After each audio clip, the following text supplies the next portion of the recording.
You're on your way with Joshua Simon. Now switching gears with Tracy Mack and Natalie Ng. Okay, let me break it down. Okay, so Natalie Ng here is an instructor at Milan Pole Dance Studio, but she holds quite a fascinating accolade. She is ranked the 11th in the world in the 18 plus senior women's hoop sports category aerial hoop.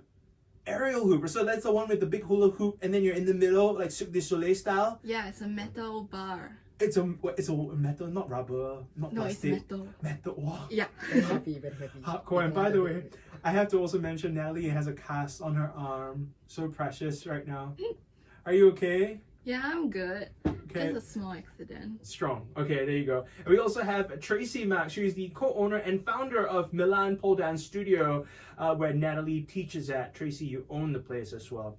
Now, if we can kind of go back to the start, Natalie, how do you get started with aerial hoop? I was taking dance classes and they introduced aerial arts to the studio, so I thought, why not just try it out? And then it stuck on for 14 years until now. For 14 years. Yeah. Wow. And how is it like explaining it to your family? Like, hey, I'm going to really be the master of this craft. Because it's not very often you hear someone saying that my career is in aerial hoop. Yeah, it was really tough. I usually tell my friends that I'm climbing curtains. So that's an easier way for them to understand. But I think now they're more involved in my life, and they've seen more videos of me training, so I think they understand the sport a little bit better. Tracy, when it comes to sort of like the stigma that I think people have of like alternate niche kind of sports, right? I think recently with Max Mader and kite foiling, a lot of us Google what is kite foiling first, you know? And I think some might even Google aerial hoop. Maybe we know the imagery, but we may not know it well enough. Or even pole dancing, for example. I think there's a stigma around it as well. How do you think, how far have we come with kind of like shaking off that image? Yeah, I think that's a very good question. For sure, it's been a challenging time for us. I mean, we've been in business for 10 years now. We celebrate our 10th anniversary. It's come a long way for sure. Just an example, when we first started our business, we wanted to look for a place for our studio, and we were rejected left, right, and center by landlords across the board just because of what we do. But now we actually get invited by bigger malls, you know, to actually bring us in as part of their tenant mix because they think that we drive traffic.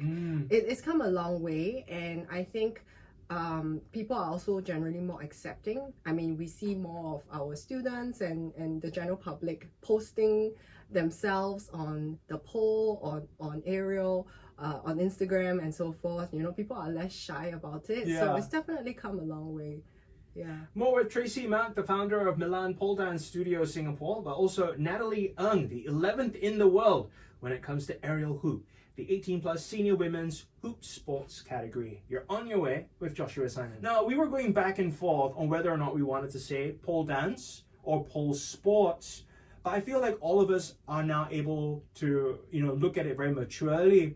I have a friend of mine, Serene, she's in her 40s. She does pole dancing and as a sport, and you see her sweat, but also her confidence has been boosted so much. You know, she can be hard at work regardless of what she does for a living. Suddenly she'll wear the heels, and then she's on the pole and she trains, and her body has toned so much as well.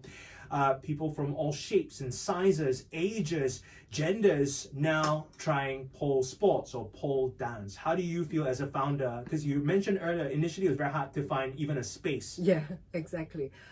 It's really, really encouraging to see how far we've come. I mean, when we first opened, there were maybe 4 studios in Singapore, but now if you put everything together, pole and aerial combined, we're looking at almost 40 studios.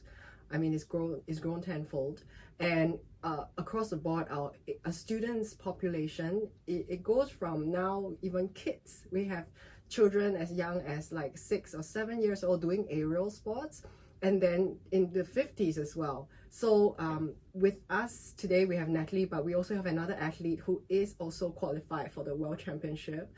Her name is Eliza, and she's 52 years old. She's currently ranked world number 2. So she's overseas right now. She couldn't join us, but amazing stories.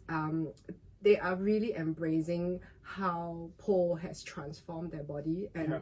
very clearly increase in confidence as well. Yeah, and I think together you're all working to sort of dismantle that hypersexualized imagery, I guess, Yeah. of pole dancing or pole sports itself, right? But like you mentioned, aerial hoop is another area that you can learn from if you were to be a student at the Milan Pole Dance Studio, and that's where Natalie Ng comes in. She's the 11th in the world when it comes to aerial hoop, and it looks so elegant.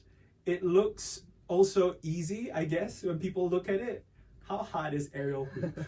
I think the hard part is making it look easy. Oh. Yeah. And can if I'm in my 30s, I don't know, can I live that fantasy of learning aerial hoop and being all elegant up in the air like pink? I don't know. Of course you can. I mean, if a 52-year-old can compete, of course you can come and try it out anytime. Is it good for weight loss or not? Actually, yes. For sure. Yes. Even pole dancing? Yep. Yes, for sure. We have students who have come back after they've given birth as their weight loss sort of regime. Okay. Now, Natalie, I think you're the perfect person to ask this, as you kind of like represent aerial hoop, and that is obviously a niche sport. We brought up Max Mader earlier and kite foiling, how that was like kite foiling, okay, yay, but like at the same time, what is kite foiling? Then everyone started to Google, like the niche sports, so as an athlete with a niche sport, what do you need, especially after what we just had with the Olympics? What do you need in Singapore? I think we need more exposure and more understanding from the people in Singapore that this is actually a sport as well. I think a lot of people don't accept that certain sports that we do are not like part of the Olympics. Not the mainstream Yeah, ones. not the mainstream ones. But I think as niche sports athlete, I think we do still put in the same time and effort to train as same as the Olympians. Yeah, Tracy, is it easy to find like actual sort of support, to keep going? Because it will be your full-time job, right? If this is you want to focus on this particular sport itself. Yeah, exactly. I think that's exactly where we are right now. You're spot on. From a funding perspective, support, even just from a recognition perspective, we're still very far behind other more established sports for sure. In Singapore alone, we have yet to have a federation, so that's something I hope to look into in future. And I was part of the International Pole Sports Federation as well. Wow. So there was a lot of work done to lobby with the IOC to get recognition. So actually, pole and aero sports is recognized by the International Olympic Committee as an observer, so like a baby sport. We just needed more federations across the world to be able to be recognized and hopefully be included in the Olympics. Yeah. But I think the first step is really getting that local recognition is already a huge help. From a funding perspective, I think with that, then it comes along with it. It has been difficult because, for us to go to Sweden for the World Championships is very expensive, very costly. So we have been going out and putting ourselves out there and try to get funds. It has not been easy in general, but I'm very proud to say that we recently have also Yo's on board. Like the soya milk or that? Yeah, the same company that sponsored Max Mader. So they Wow. are supporting us, championing women in sports because we are still predominantly female. Super happy, very grateful for that. That's incredible. And a couple of things, Tracy, you said earlier, if someone's not going to do it, then I'm going to do it. And I really respect that about you. But also at the same time, with all the achievements and the accolades, we're very quick to be like, hey, we want to put these people on a pedestal, these athletes. Only at the end, then we put these people on. I think from the start, we should always, and we use this as an example to look across categories, not just the mainstream, like what you said, Natalie, but also in the niche sports and say who needs support. Yeah. Because one day when you get your trophies and medals, we're gonna be proud of you. So we should be from the start supporting you. Yeah. Thank you so much for joining us on the show. That's Tracy Mount. She's the founder of Milan Pole Dance Studio Singapore. Also Natalie Ng, an instructor there, ranked 11th in the world in terms of aerial hoop. You can find them at MPDS Singapore.